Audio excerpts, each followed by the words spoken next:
여러분 안녕하세요. 류마티스 첫 시간입니다. 이제 이것만 하면은 진짜 끝이에요. 강의록 류마티스 이제 들어가 보시면요.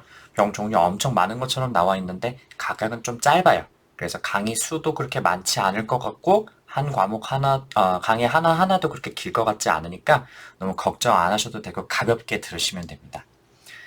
사실 임상에서 류마티스 질환은 진단도 애매한 경우가 많고요. 완치도 불가능하고 그다음에 증상 조절을 하는 것도 사실 쉽지 않은 그런 병들이 많아요. 그렇지만 시험에서는 문제를 그렇게 어렵게 출제하지 않으시고요. 진단이랑 치료 정도로 간단하게 내시는 경우가 많으니까 부담이 그렇게 크지 않아요. 그래서 가볍게 공부하시고 필요한 것만 딱딱딱 짚는 식으로 하시면 되겠습니다. 그럼 오늘은 그 첫 시간으로 전신 혼반 루푸스, Systemic Lupus Erythematosus 보겠습니다. 자, 앞으로 그 SLE라고 이렇게 하는 게 조금 제가 발음이 조금 힘들어서 루푸스라고 할게요. 이 루푸스는 원인 미상의 자가 면역성 질환으로 주로 이제 항원과 항체가 합쳐진 이뮨 컴플렉스가 혈액을 타고 돌아다니다가 어디에 쌓여가지고 염증을 일으키는 타입 3 하이퍼센시티비티 리액션이 중요한 그런 질환입니다. 그래서 일부는 타입 2에 의한다도 되어 있는데 주로 타입 3다. 이제 이뮨 컴플렉스가 중요하다 이렇게 아시면 되겠고요. 그러면은 그 이뮨 컴플렉스들이 쌓이면은 그게 이제 보체, 컴포먼트를 활성화시키면서 몸에 염증에 의한 증상들을 여러 가지 나타나게 되겠죠.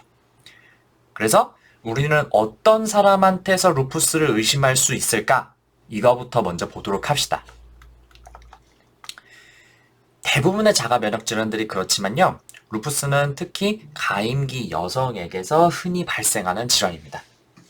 그래서 아마 발병과 여성 호르몬이 좀 더 관계가 있지 않을까 그런 가설이 제시되고 있습니다. 증상은 기본적으로는 우리 몸에 염증이 계속 생기니까 그 염증에 의한 증상들, 피로, 근육통, 관절통 이런 전신 증상이 있고요. 그 다음에 염증 때문에 영양이 불량해지죠. 그래서 이제 탈진이라든지 체중 감소, 빈혈 이런 것도 나타날 거고, 그다음에 염증이 계속 생기고 나니까 이제 항상 약간 열이 나는 것 같은 그런 느낌, 그런 게 나타날 수도 있을 거예요. 이제 그리고 루푸스를 비롯해서 자가 면역 질환들에서 아주 흔하게 등장하는 게 관절염입니다. 이거는 아무래도 이뮨 컴플렉스들이 관절, 혈관 이런 데에 쌓여가지고 염증을 일으키기 때문에 그런 게 아닐까 이렇게 생각이 되는데요. 이제 류마티스 관절염처럼 손이나 손목 이런 작은 관절들이 붓고 아픈 것이 가장 흔하고 그다음에 무릎 같은 큰 관절도 침범할 수 있어요. 그래서 여러분 사실은 환자가 CC를 관절통을 가지고 오면은 우리 제일 먼저 생각하는 게 류마티스 관절염인가? 아니면 골관절염인가? 이거 두 가지부터 생각하기가 쉽잖아요. 근데 그것뿐만 아니고 여러 자가 면역 질환 특히 이제 뭐 루푸스라든지 이런 질환에서도 관절의 염증, 붓기, 통증 이런 게 주요 증상 중에 하나라는 거를 기억해 두셨으면 좋겠어요. 특히 루푸스에서도 이런 관절 통증은 흔합니다. 자, 그런데 그 류마티스 관절염하고 루푸스하고는 어떤 차이가 있느냐? 류마티스 관절염에서는 염증 때문에 관절이 점점 변형이 생기고 이제 그거를 엑스레이를 찍어 보면 확인을 할 수가 있거든요. 그런데 루푸스에서는 그런 이미징 스터디 상에서 이상이 나타나지는 않는다. 그래서 non-erosive arthralgia, 관절이 손상이 되지 않는 관절 통증이다. 이렇게 되어 있는 게 조금 차이점이다. 이렇게 되어 있습니다. 그리고 이제 사실 루푸스에서는 또 다른 문제가 증상을 조절하기 위해서 스테로이드를 굉장히 적극적으로 사용을 해줘야 돼요. 스테로이드 물론 부작용이 많은 약이죠. 근데 스테로이드를 사용하지 않았을 때 생기는 문제가 더 크기 때문에 루푸스에서는 굉장히 스테로이드를 많이 쓰게 돼요. 그런데 이 스테로이드의 부작용 때문에 avascular necrosis of the femur head, 이제 그 대퇴골두의 무혈성 괴사 이렇게 얘기를 하죠. 그런 것들이 생기는 경우도 굉장히 많고요. 그리고 또 이 스테로이드가 그 자체로 마이오패시, 마이알지아를 일으키는 경우도 많아요. 이제 왜냐하면 이제 머슬에 아트로피가 생기기 때문에. 그래서 이제 루푸스 생기면은 요 관절염 때문에도 그렇지만은 이제 스테로이드 때문에라도 여기저기 관절이 쑤시고 근육도 아프고 몸이 막 여러 가지 막 아픈 것 같다. 이렇게 얘기를 하기가 쉽겠습니다.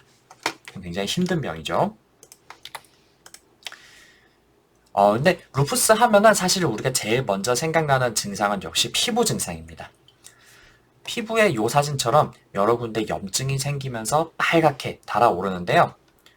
특히 얼굴에 이 콧잔등부터 광대뼈 부분까지 빨간 발진이 퍼지는 이거를 이제 말라 래쉬 또는 이제 나비 모양처럼 이렇게 퍼져 있다 해서 버터플라이 래쉬라고 하는 이런 증상이 굉장히 특이적입니다. 이 루푸스의 피부 증상은 광과민성, 포로센시티비티가 있기 때문에 자외선을 받으면 더 심해져요. 그래서 루푸스 환자는 가능하면 얼굴이 직사광선에 노출되지 않도록 조심을 해야 되겠고 밖에 나갈 때는 모자도 쓰고 자외선 차단제도 잘 바르고 하는 것이 좋겠습니다. 그런데 이 말라래쉬는요, 이 nasolabial fold, 특히 여기 이제 코부터 요 입술까지 이렇게 내려가는 요거 우리 팔자주름이라고 많이 하죠. 요 부분 아래로는 침범을 하지 않아요. 그래서 이 에리시필라스, 그 단독, 요게 생기면은 요런 거를 상관하지 않고 이제 얼굴 전체가 이제 빨개지는 그런 경우가 생기거든요. 근데 이제 그거랑 구별이 되는 게 여기는 침범하지 않고 요 광대뼈 부분하고 콧잔등 정도까지만 먹고 있다. 이렇게 되어 있고요. 다행히도 요 얼굴에 생기는 증상은 보통은 흉터를 잘 남기지 않는다 그래요. 그런데 요 비슷한 증상이 얼굴 말고 여기 몸 전체 여기저기 생길 수가 있는데 요런 거를 discoid lupus erythematosus, 이제 원반 모양 홍반 루푸스다 이렇게 부르기도 한다 그래요. 근데 요거는 피부에 염증이 생겨가지고 이렇게 물론 빨갛게 되는 것도 중요한데요. 이게 염증이 생기면서 처음에는 색소 침착이 되니까 요것처럼 이렇게 까맣게 됐다가 그다음에 나중에는 아예 이제 색소를 내는 세포들 자체가 죽어가지고 이렇게 탈색이 되기도 하고 요런 게 점점 퍼지면서 마치 백반증 같은 그런 증상을 나타낼 수도 있고 요런 게 모근까지 먹으면은 탈모를 일으킬 수도 있어요. 그래서 루푸스 환자 탈모도 있습니다. 있는 경우가 많아요. 그리고 그게 결국에는 회복이 완전히 되지를 않아가지고 그 병변의 흔적이 이런 식으로 흉터로 남을 수 있는 거. 이게 좀 차이점이 되겠습니다. 그래서 사실은 이 디스코이드 루푸스 에리테마토소스는 이제 지금까지 그러니까 제가 이제 이번 시간에 중점적으로 다룰 시스테믹 루푸스 에리테마토소스랑은 똑같은 질환은 아니에요. 약간 좀 다른 질환인데 이제 많은 이 DLE 환자는 SLE를 같이 앓고 있는 경우 아니면은 나중에도 SLE로 이행하는 경우가 많다 이렇게 되어 있습니다. 그래서 뭐 이런 식으로 피부 증상이 나타날 수도 있다는 거 그냥 알고 계시면 되겠고요. 근데 사실은 루푸스 이런 피부 증상 물론 나타나고 환자들은 요걸 불편하다고 말하는 경우가 많은데 중요한 거는 이런 거 말고 이제 루푸스가 인체 내 주요 장기들의 손상을 준다는 게 중요하죠. 그 중에서 가장 심각한 합병증이 콩팥의 염증을 일으키는 루푸스 네프라이티스입니다. 이 루푸스 네프라이티스는 초기에 무증상인 경우가 많기 때문에 루푸스가 의심된다면 반드시 소변 검사를 시행을 해서 루푸스 네프라이티스가 있는지 확인을 해볼 필요가 있겠고요. 그리고 이제 그래서 이제 혈액 검사상 BUN 크레아티닌이 상승하고 소변 검사에서 프로틴유리아가 나왔다. 그러면은 루푸스 네프라이티스를 의심해서 키드니 바이옵시를 시행해가지고 정확하게 조직학적인 진단을 할 필요가 있겠습니다. 참고로 이 루푸스 네프라이티스가 대략 조직학적으로 한 6가지 정도로 분류가 돼요. 그런데 그 중에서 가장 예후가 좋지 않은 것이 클래스 4라고 하고요. 이제 그거는 이제 조직학적으로 분류를 하자면은 DPGN, Diffuse Proliferative Glomerulonephritis 모양을 하고 있다 그래요. 그래서 이거는 치료를 잘 해주지 못하면은 2년 내로 ESRD로 이행을 하기 때문에 치료를 반드시 인텐시브하게 해줘야 하는 굉장히 위중한 증상이 되겠습니다.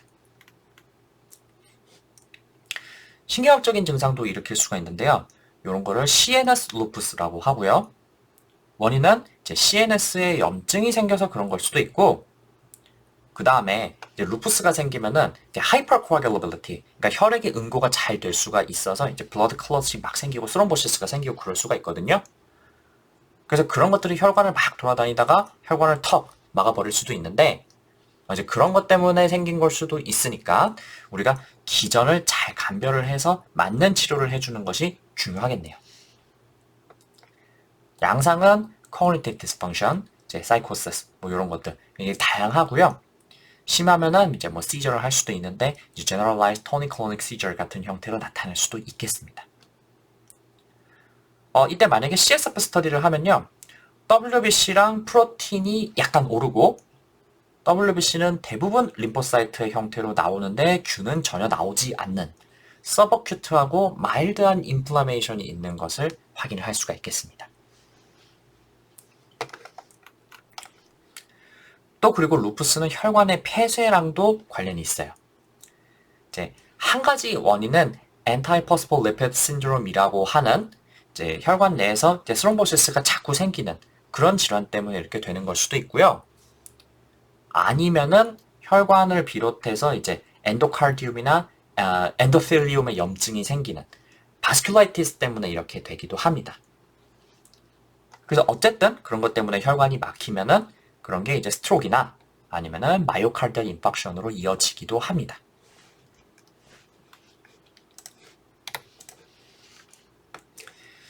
그 다음에 루푸스에서 굉장히 흔하게 나타나는 임상 소견이 판사이토페니아입니다. 아네미아, 루코피니아, 스롬보사이토피니아가 모두 나타나는 거죠. 근데 이 아네미아는 보통 어떻게 나타나냐면은 노모시릭, 노모크로닉 아네미아의 형태로 나타나게 되는데요. 원인이 두 가지가 있어요. 이거 두 가지가 중요하니까 좀 기억해 두셔야 돼요. 첫 번째, 우리 몸에서 염증이 오래 지속되다 보니까 RBC가 감소를 해버리는 아네미아 크로닉 디지즈일 수도 있고요. 아니면은 RBC에 대해서 자가 항체가 생겨서 자가 면역성 기전으로 RBC가 파괴되는 어토이면 헤모리틱 아네미아의 형태로 구별할 수도 있겠습니다. 그래서 이게 RBC가 생성이 잘 안 돼서 그런 건지 아니면은 RBC를 열심히 생성을 하고 있는데 파괴되는 건지 그거를 구별하기 위해서는 봐야 되는 게 첫 번째 합토글로빈, 그 다음에 빌리루빈 같은 이제 헤모리틱 아네미아가 생기면은 합토글로빈이 떨어지고 그다음에 빌리루빈이 올라가죠. 또 만약에 이제 헤모리틱 아네미아라면은 보채도 보통 떨어져 있습니다. 많이. 이제 그런 걸 가지고 구별을 할 필요가 있겠어요. 그래서 여러분 그 류마티스 질환에서 아네미아가 있다 하면은 우리가 반사적으로 염증 때문에 아네미아 크로닉 디지즈가 아닐까 이렇게 생각을 하기가 쉬운데 기습적으로 헤모리틱 아네미아를 줄 수도 있어요. 그래서 그런 경우에는 보통은 합토글로빈이나 아니면 빌리루빈 수치를 주시기 때문에 그런 걸 잘 살펴보시고 혹시 헤모리틱 아네미아가 있는지 잘 확인해 볼 필요가 있겠습니다. 비슷한 면역학적인 기전에 의해서 루코피니아나 아니면 스롬보사이토페니아가 생길 수도 있는데 어쨌든 이 판사이토페니아는 루푸스 환자에서 굉장히 흔하게 나타나는 임상 소견이니까 꼭 기억을 해두셔야 되겠습니다. 자, 그리고 마지막으로 루푸스 환자에서는 시로사이티스, 장막염이 잘 생겨요. 장막, 시로사라 함은 이제 각 올간의 겉껍데기 막을 말하는 거죠. 그래서 다른 장기들하고 마찰을 줄이고 미끌미끌하게 잘 움직일 수 있도록 하는 게 시로사의 역할인데요. 거기에 염증이 생기는 거를 우리가 시로사이티스라고 해요. 그 중에 하나가 심막염, 페리카르디티스입니다. 그래서 여러분 이제 페리카르디티스의 증상을 잘 알고 계시죠? 갑자기 왼쪽 가슴에 칼로 콕콕콕 찌르는 것 같은 증상들, 숨을 들이쉬면은 더 심해지는 증상, 그런 게 생기는 것이 이제 페리카르디티스의 증상이죠. 그래서 이게 생기면은 우리가 그 페리카르디티스의 일반적인 치료 방법에 따라서 치료를 잘 해줘야 되겠고, 그다음에 사실 심장에서는 그 안쪽에 마이오카르디움이나 아니면은 엔도카르디움에서도 염증이 생길 수가 있어요. 요런 거는 염증이 생기면은 진짜로 심장 기능에 문제가 생긴다든지 아니면은 엠볼리즘이 생긴 건지 그럴 수가 있죠. 그래서 이제 판막 이상이나 색전증이 생길 수가 있기 때문에 이걸 잘 진단을 해줘야 되겠고요. 또 이제 시로사가 많은 부분이 플로라, 흉막이죠. 거기 염증이 생기면은 플로라이티스, 흉막염이 되겠고, 이럴 때면 어때요? 역시 숨을 쉴 때마다 가슴이 굉장히 아프겠죠. 역시 시로사이티스 일종인데 이때 이제 NSAIDs 치료를 잘 해줘야 되겠고요. 폐도 마찬가지로 안쪽 폐 실질의 염증이나 출혈을 일으킬 수가 있어요. 그래서 제가 예전에 한번 말씀드렸는데 이 루푸스가 diffuse alveolar hemorrhage의 원인 중 하나다 이렇게 말씀을 드렸었죠. 그래서 만약에 이런 게 생기면은 환자가 객혈을 할 수가 있고 그 다음에 사진을 찍으면은 폐 군데군데가 하얗게 되어 있는 그런 양상을 확인을 할 수가 있겠습니다. 그래서 이런 게 나타날 수 있다는 걸 기억해 두시고 또 시로사이티스가 복막염, 페리토나이티스의 양상으로 나타날 수도 있겠습니다. 그래서 이렇게 굉장히 루푸스가 증상이 다양하고 치료를 적절하게 해주는 것이 굉장히 중요한 질환인데 그러면 이제 루푸스의 진단은 어떻게 할 수 있는 것인가 보도록 합시다. 류마티스 질환은 다 그렇지만요. 어떤 한 가지 검사 가지고 골드 스탠다드로 딱 잘라서 진단을 할 수 있는 게 아니고 임상적인 증상하고 검사실 소견을 종합해서 몇 개 이상이면 진단이다. 이런 식으로 진단을 하게 되죠. 그래서 루푸스는 방금 말씀드린 루푸스의 증상들, 피부 증상, 입에 잦은 궤양이 생긴다든지, 또 그리고 머리카락이 빠진다든지, 이런 것들이 이제 디스코이드 루푸스 에리테마토소스의 특징이라고 볼 수도 있겠죠. 그리고 시로사이티스, 이런 것들, 그리고 루푸스 네프라이티스의 임상 증상과 검사실 소견들, 그 다음에 CNS 루푸스의 임상 증상과 검사실 소견들, 그리고 이제 판사이토페니아로 대표되는 혈액학적 이상들, 이런 것들이 진단 기준에 들어가게 되겠어요. 그러면 이런 것들을 보여서 루푸스가 의심된다 하면은 루푸스에서 보이는 자가 항체들이 검출되는지를 확인을 하는데요. 이제 그런 걸 이제 면역학적인 기준이다 이렇게 얘기를 해서 이 임상적인 기준과 면역학적인 기준을 각각 한 개 이상 가지고 있고 다 합쳐서 4개 이상이면은 루푸스를 진단을 하게 되겠습니다. 여러분 그런데 요거를 막 이렇게 9가지가 뭐다 이런 걸 다 줄줄이 외우려고 너무 노력하실 필요 없고요. 제가 조금 전에 루푸스에서 주로 나타나는 증상들 그 다음에 특히 그 중에서도 위중하기 때문에 치료를 잘 해줘야 되는 것들 말씀을 드렸잖아요. 그래서 그거를 잘 이해하고 계시면은 요거 굳이 루푸스가 이제 4개가 해당하는지 4개인지 5개인지 6개인지 그런 거 외우실 필요 전혀 없습니다. 요런 것들이 있다는 거를 알고 계시면 되겠어요. 그러면 루푸스에서는 어떤 자가 항체가 검출되는지 보도록 합시다. 우선 루푸스 환자에서 가장 먼저 할 만한 검사는 항핵 항체, 엔타이뉴클리어 안티바디입니다. 사실 이 ANA는 루푸스에서만 보이는 거는 아니고 굉장히 여러 가지의 자가 면역 질환에서 나오는 거라서 사실 이게 루푸스에 꼭 그렇게 스페시픽한 검사는 아니기는 한데요. 어쨌든 이거는 자가 면역 질환 환자들에서 대부분 양성이 나오는 것이기 때문에 일종의 자가 면역 이게 오토이뮨 에티올로지를 제일 먼저 룰아웃하기 위해서 할 만한 검사, 스크리닝 테스트로 할 만한 검사다 이렇게 생각하시면 되겠어요. 그래서 루푸스가 의심되는 환자에서는 가장 먼저 이 ANA부터 검사한다 이렇게 알고 계시면 되겠고 그리고 나서 검사할 만한 게 안티 더블 스트랜드 DNA, 안티 dsDNA 안티바디입니다. 이거는 이제 루푸스의 스페시픽한 항체죠. 특이도 스페시피시티가 높은 검사고 루푸스를 확진하기 위해서 쓸만한 검사로 조금 더 적절하겠다 이렇게 알고 계시면 되겠어요. 그리고 이 안티 dsDNA는 질병의 활성도랑 관련이 있다 이렇게 되어 있는데 이 항체의 역가가 높다, 농도가 높다는 뜻이죠. 타이터가 높다 이렇게 얘기를 하면은 이제 그거는 질병 활성도, 그러니까 루푸스 네프라이티스라든지 루푸스 바스큘라이티스를 비롯한 증상들 이런 게 조금 더 심하게 나타나고 있다는 거랑 연관이 있다고 되어 있습니다.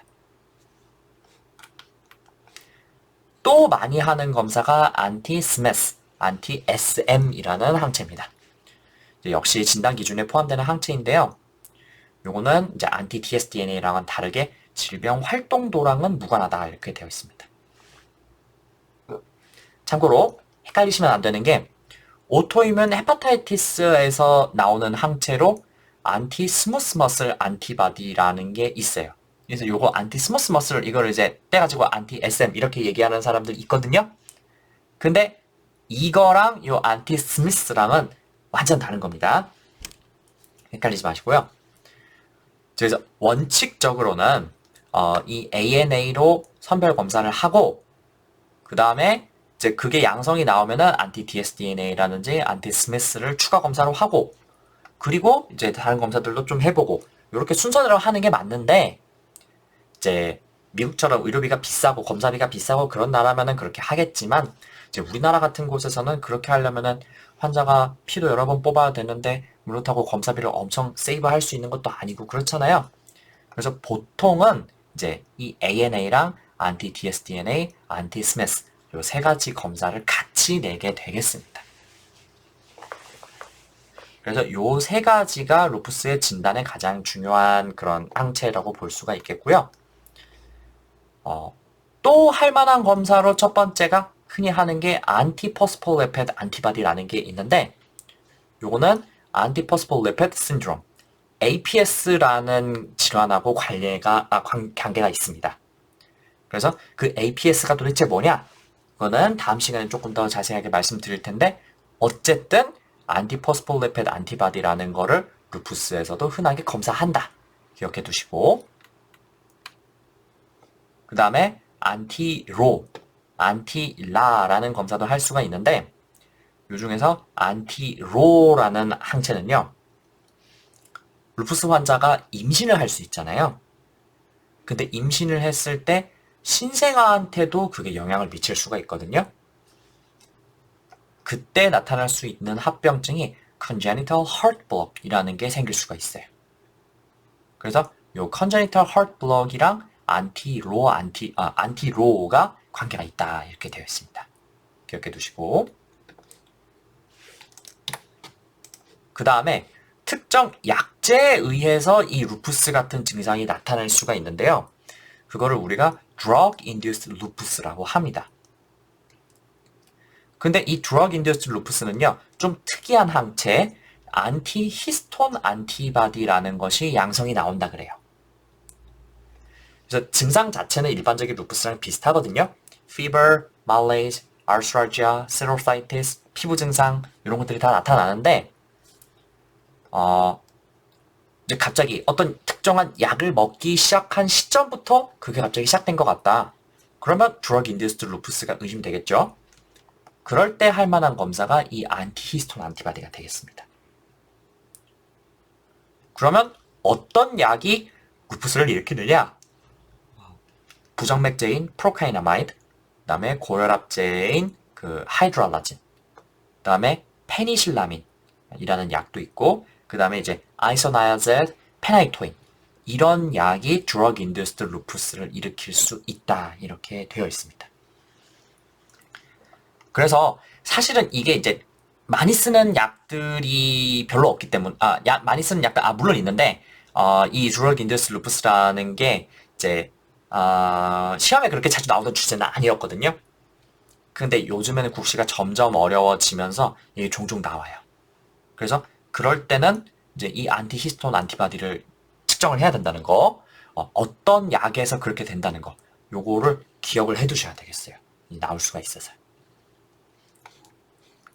네, 마지막으로 안티-RNP라는 게 있는데 요거는 이제 Mixed Connective Tissue Disease라는 거랑 관련이 있는 항체예요. 그래서 요거는 이제 다음 시간에 자세히 설명드리도록 하겠습니다. 그래서 루푸스는 이렇게 다양한 항체들이 나올 수가 있기 때문에 그 중에서 진단 기준에 들어가는 항체는 어떤 것이 있느냐? ANA, 그리고 안티-dsDNA, 그리고 안티-스미스, 그 다음에 안티포스폴리피드 안티바디까지는 진단 기준에 들어가요. 근데 나머지는 우리가 SLE를 진단하기 위해서는 굳이 필요하지는 않은 검사다 이렇게 알고 계시면 되겠어요. 그리고 요즘에 시험에 특히 잘 나오는 게 이 류마티스 질환의 질병 활성도를 반영하는 검사치 이겁니다. 이게 조금 중요하고 시험에 잘 나오니까 기억해 두세요. 이제 그래서 여러 가지 검사를 루푸스 환자한테 하게 되는데 이 사람이 루푸스에 의한 염증이 심한지 아니면은 상대적으로 마일드한지를 우리가 확인하고 싶다는 거죠. 그럴 때 볼 수 있는 수치가 첫 번째 안티 dsDNA 안티바디. 이 항체의 역가가 높으면은 질병 활성도가 높다. 좀 심한 루푸스다. 이렇게 얘기를 할 수가 있겠고요.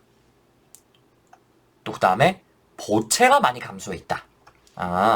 이거 왜 그러냐면은 여러분 제가 맨 처음에 루푸스는 타입 3 하이퍼센시티비티에 의한 질환이다 이렇게 말씀드렸어요. 그러면 이 타입 3 하이퍼센시티비티란 이뮨 컴플렉스가 여기저기 쌓여가지고 염증을 일으키는데 그때 그 염증을 일으키는 첫 단추를 누가 꿰느냐 하면은 보체, 컴플먼트라는 거죠. 그래서 루푸스에 의해서 염증이 여기저기 많이 생긴다? 그러면 보체가 많이 소모가 되겠네요. 그래서 C3, C4, CH50 이런 것들이 많이 감소해 있다. 그렇다면 질병 활성도가 높겠구나. 이렇게 볼 수가 있겠어요. 또 마찬가지로 염증이 심하면 심할수록 ESR이 상승할 거니까 역시 질병 활성도가 높다. 이렇게 얘기할 수가 있겠네요. 그 외에 NGAL, MCP1 이런 것들도 질병 활성도를 확인하기 위한 검사다 이렇게 되어 있는데 글쎄 이것들은 그렇게 흔히 하는 검사 같지는 않고요. 잘 모르셔도 괜찮을 것 같습니다. 그 다음에 루푸스 환자의 예후를 판단할 수 있는 검사가 있는데요. 첫째, 임상적으로 루푸스 네프라이티스의 증거가 있다. 크레아티닌이 높고 알부민이 떨어져 있고 그 다음에 프로틴유리아가 있다. 그러면 예후가 좋지 않겠고요. 또 그 다음에 히모글로빈이 낮다. 그 다음에 이제 헤마톨로직 매니페스테이션이 이제 굉장히 심하게 나타나고 있다는 거죠. 그 다음에 컴플먼트가 많이 낮다.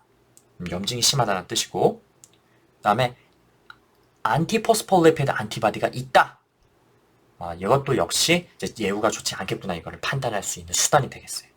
진단 당시에 이런 것들이 있다면은 이 환자는 예후가 좋지 않겠구나 이렇게 생각을 할 수가 있겠습니다. 이제 마지막으로 루푸스를 배제할 수 있는 경우다 이렇게 되어 있는데 이거는 그러니까 이제 증상 자체는 루푸스 같았는데 이것저것 검사를 다 해보니까 다 정상이고 그리고 좀 기다려보다 보니까 증상은 괜찮아졌다. 이런 경우를 얘기를 하는 거죠. 그래서 그럴 때는 안티 dsDNA라든지 로라든지 등등 루푸스에서 발견되는 여러 가지 항체를 다 검사를 했는데도 이제 콕 집어서 나오는 게 없다면은 루푸스가 아니라 다른 질환에 의한 것이겠구나 이렇게 생각할 수 있다는 내용인데 글쎄 이런 것까지는 그냥 참고사항으로 알아두시면 될 것 같습니다. 자 그러면 오늘은 이렇게 루푸스 임상 양상 진단 기준 다뤘는데요. 루푸스 첫 시간은 이제 여기까지 해가지고 마치도록 하고요. 다음 시간에는 그러면 루푸스를 어떻게 치료할 것인지 그리고 루푸스가 있을 때 동반할 수 있는 다른 류마터스성 질환으로는 이제 APS, MCTD 이런 게 있는데 그런 것은 또 어떤 질환인지 알아보도록 하겠습니다. 그럼 다음 시간에 뵙겠습니다. 감사합니다.